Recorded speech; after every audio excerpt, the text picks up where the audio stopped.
Here we have a LW Pond 32 rimfire belt pistol. A lot of 32 rimfires were known for being suicide specials and pocket pistols, but this is a belt pistol. Comes with a longer 6-inch barrel. This was a beautiful gun, really well favored or quite liked by the New England Union officers in the Civil War. These would fire with cartridges in the rain and snow, and didn't matter. It was always functional, unlike the cap and ball where you always worried about water getting in.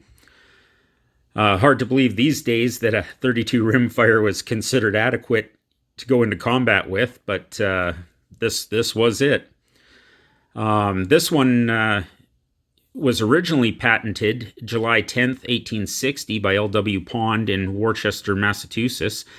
But it was later stamped, or I should say at some point they had to all be stamped with manufactured for Smith & Wesson, patent 1860 or 55, I believe. It's hard to read.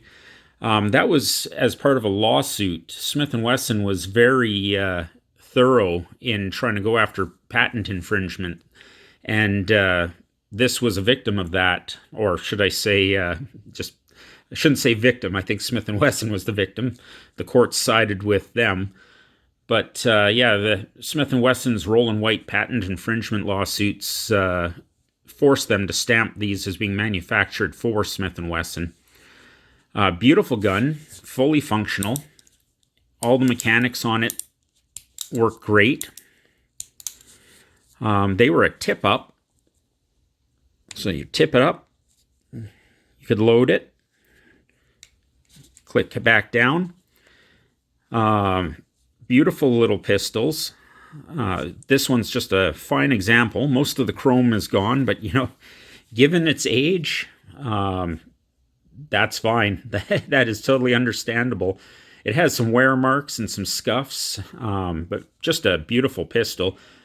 I had to make a pawl to make the cylinder rotate properly. Unfortunately, when I got it, the cylinder wouldn't fully rotate. So it took me a little while, and I found this to be the culprit. This is the pawl that it came with, and that just sits in there, attached to the hammer. And when the hammer goes like this little arm pushes the cylinder up. Unfortunately, it just wasn't pushing it, quite enough. It was under-indexing. So I made a new one. I got some 1075 spring steel and shaped it, drilled it, used a piece of drill bit to match the pin that had to go in the hammer, welded that in, did some more shaping, welded the tip a bit to harden it, shaped that, and through a system of trial and error and fitment, was eventually able to get it to index properly. I knew that this one had either been bent or worn in some manner because it was under-indexing, so I knew it had to be slightly longer, but the tolerances are so small to get it to index correctly. It really was a bit of trial and error.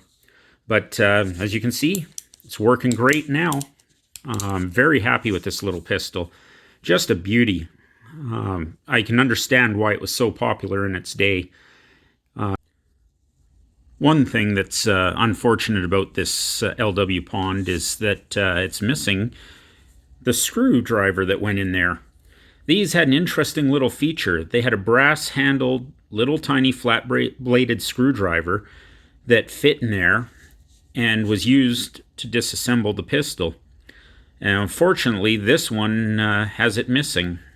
But other than that, it's great. Anyway, please feel free to like and subscribe. Share these if you find them interesting, and hope to see you on the next one. Take care.